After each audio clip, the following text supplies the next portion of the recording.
In the heart of a garden where life seemed to dance in perfect harmony, there stood a tree that did not bloom. The scenery was serenely beautiful. Apple trees exuded sweetness with their bright red fruits. Rose bushes painted the air with fragrance and color, and orange trees glowed golden under the sunlight.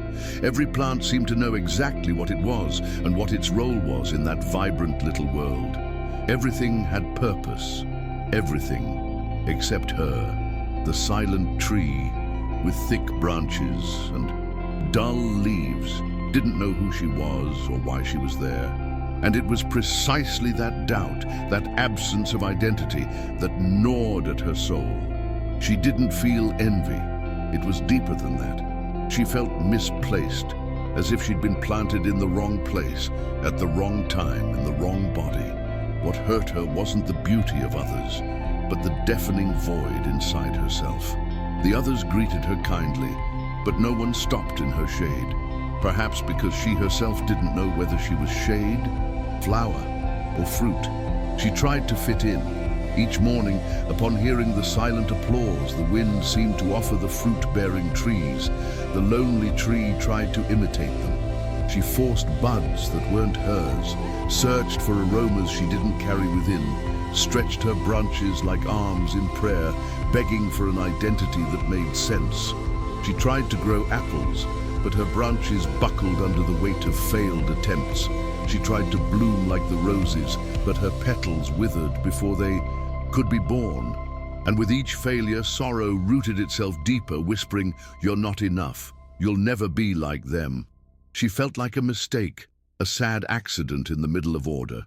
Time passed, seasons danced around her, and her pain became nearly invisible.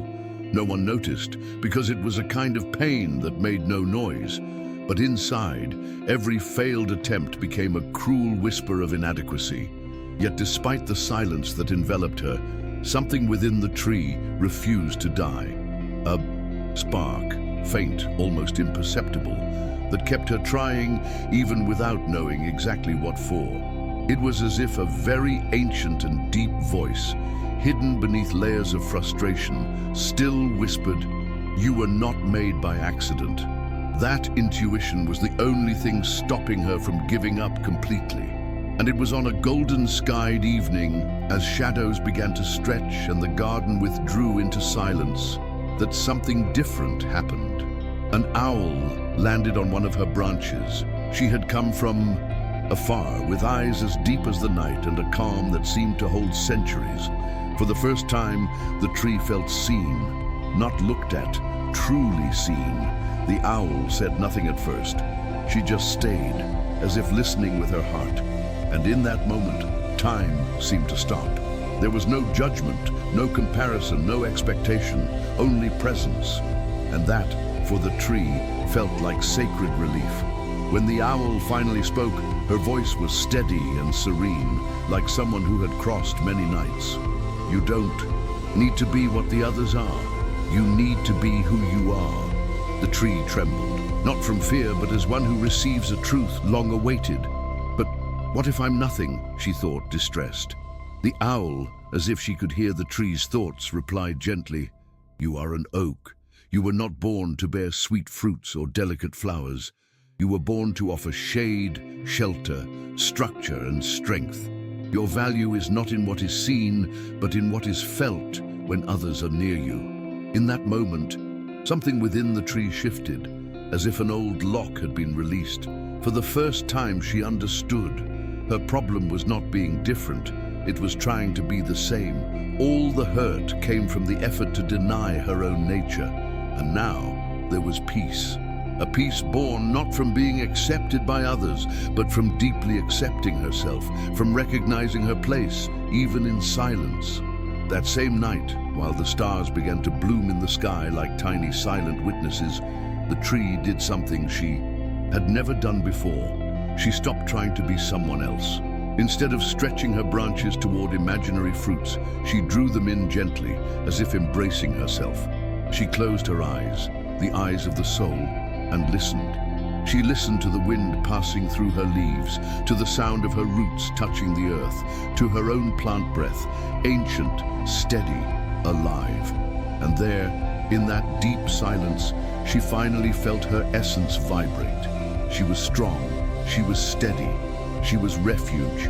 She didn't need to prove anything to anyone.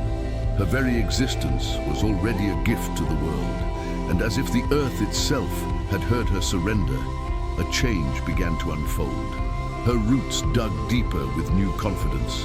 Her canopy widened gently, and a new, subtle fragrance filled the air around her. Not a scent like that of flowers, but the smell of good wood, of home, of solid ground. In the days that followed, something magical, though subtle, began to spread through the garden. Animals that used to pass her by now paused beneath her shade. Birds built nests in her wide branches. Travelers sat at her base, feeling inexplicably comforted. Even the other trees, once so absorbed in their own cycles, began to notice her presence with admiration. But none of that mattered more than what the tree herself felt within, a deep sense of belonging, of purpose, of serenity. She had stopped comparing herself, and in doing so, she bloomed, not with visible flowers, but with invisible fruits of peace and identity. The garden no longer intimidated her. On the contrary, now it made sense, because finally she had found what she had always been searching for, herself. The change within her was as real as any root holding her steady, and even though it wasn't as visible as a vibrant flower or a showy fruit, it was deep and lasting. The tree understood that her greatest gift was her presence. It was in how her shade brought relief to those seeking comfort, how her strong branches served as support for lives that came and went. It was how she stood tall, steady, silent, as storms came and went. She, who once saw herself as flawed, now understood that her mission was precisely to be a foundation, a steady presence in the midst of motion. She did not offer sweet fruits, but she gave direction. She did not release perfume, but she offered rest. And in that garden, that was just as essential as any other kind of beauty. Little by little, the other trees began to approach her in a new way. No longer with condescension, but with genuine respect. Some even confessed their own insecurities, admitting that behind their flowers and fruits, there were also doubts and fears. The tree listened with empathy, not because she now felt superior, but because she understood the pain of not knowing who you are. The garden, which once felt like a stage for comparison, was now becoming a space for sharing. The tree realized that her silent journey was inspiring others to look within. Her transformation wasn't just her own, it had become a collective call, and more than any external recognition, that was what touched her most. Knowing that her authenticity brought healing, not only to herself, but to those around her. One morning, a child entered the garden with curious eyes and bare feet. She wandered among the trees, enchanted, but seemed to be searching for something she couldn't name. When she reached the oak, she stopped.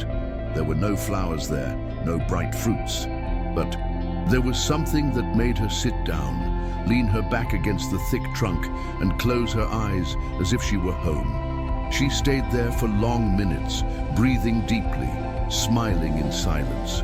When the girl's mother arrived, worried and searching for her, the child simply said, "I feel safe here." And that was when the tree understood, even more clearly, the reach of her existence. She didn't need to be seen by everyone. She just needed to be found by those who needed what she had to offer. And from time to time, someone would come, rest, cry, or simply fall silent beneath her shade.